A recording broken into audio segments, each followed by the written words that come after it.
Here's how Rick's brutal realization may have been a turning point for Rick and Morty. Hi everyone. Before we get into today's episode, we just wanted to say that we understand that discussing pop culture right now can feel hollow in the face of protests demanding justice for people like George Floyd and putting an end to ongoing police brutality, all of which is happening, by the way, during a global pandemic. And Nerdist recognizes this too. If you'd like to learn about ways to help out and make a difference in your community, please stick around for more information at the end of the episode. In the meantime, let's try and talk about that Rick and Morty finale. Alright, let's do this. After literal years of waiting, the 4th season of Rick and Morty came to a close with this Sunday's easy-to-pronounce episode, Starmort Return of the Jedi, or Jerry, I guess. They are skewing a tad Star Wars-y, though. Don't forget to have fun. Anyway, let this sink in. Rick and Morty premiered in December 2013, and its 4th season finished in May 2020. I mean, what is this, the Venture Brothers?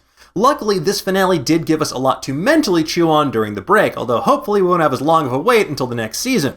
While Rick and Morty's 4th season poked fun at the fan theories and plot lines we've been obsessing over during the show's hiatus, looking at you, evil Morty, the finale did manage to both address and resolve 2 lingering plot threads, in its own twisted sort of way.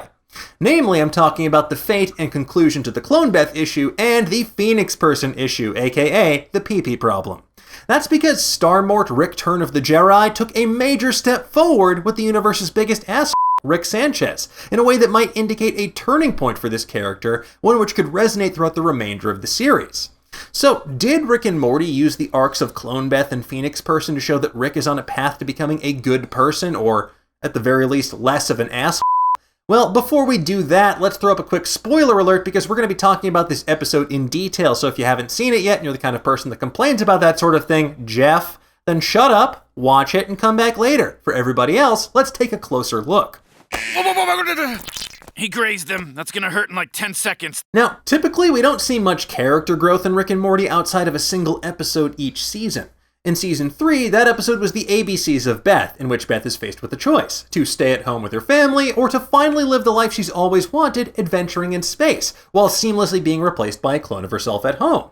Now, the episode ends rather ambiguously, and we're not entirely sure what Beth chose to do, until now. The Season 4 finale gave us the payoff to that, because there is a Beth Smith living out her hero phase fighting imperialism and injustice across the galaxy, in spite of her very boring name. I am so sorry, oh god, starts with a B.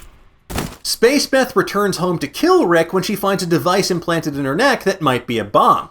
But there's a twist. Both Beths have this device in their neck. Rick doesn't know which Beth is the original and which is the clone. So the Earth Beth that we all assumed was a clone might actually be the original Beth, while the Space Beth could actually be the clone. Does your head hurt yet? Yeah, I know. Sounds about right for Rick and Morty.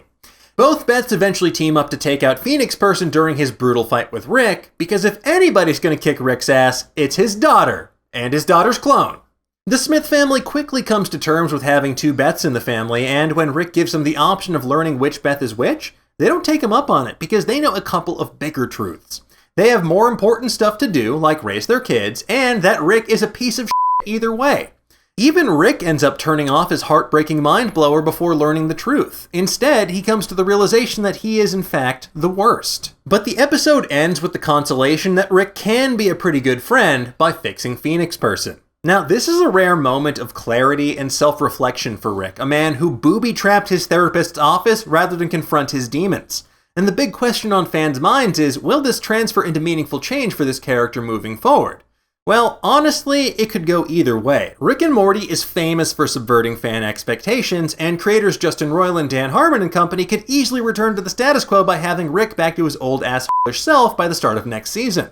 Or they could be tossing out the Rick's a Dick playbook in favor of some true introspection on behalf of this character. Now, it's also worth noting, there are still 2 Beths on the show, at least for now. They're both the real Beth and the cloned Beth at the same time until we know otherwise. And how Rick deals with this definitely seems like a plot point that's going to be carried over into the next season, unless of course the show simply merges them, or kills one of them off immediately, or never addresses it again. Your guess is as good as ours. No matter what, it's clear that Rick is a terrible father, and he knows it. And while it might be too late to fix what's broken between him and his daughter, there is still hope that he might not be a terrible grandfather to both Morty and Summer. Now, with 60 episodes left, this could be the turning point where the show is seeding character arcs that are going to pay off in the long run. We just hope we won't have to wait 3+ years for answers to these questions. But in the meantime, tell me, what do you folks think? Has Rick reached a turning point? Will he have learned anything once season 5 starts? And would you want both Beths to stay on the show together? I love having two moms. And I love having two wives. Let's discuss. Thank you for watching. As we mentioned at the beginning of this video, the world feels like it's on fire right now, as we not only contend with the global pandemic, but confront and protest the ongoing systemic racism and police brutality that disproportionately affects Black people. If you're feeling helpless, angry, anxious, or disconnected, you're not alone, but you can take positive action from home as well. On Nerdist.com, we've compiled a large list of resources, including fundraisers to support victims of police brutality, organizations supporting communities affected by these senseless acts, and other ways to get involved in ongoing efforts to dismantle racism in all of its forms.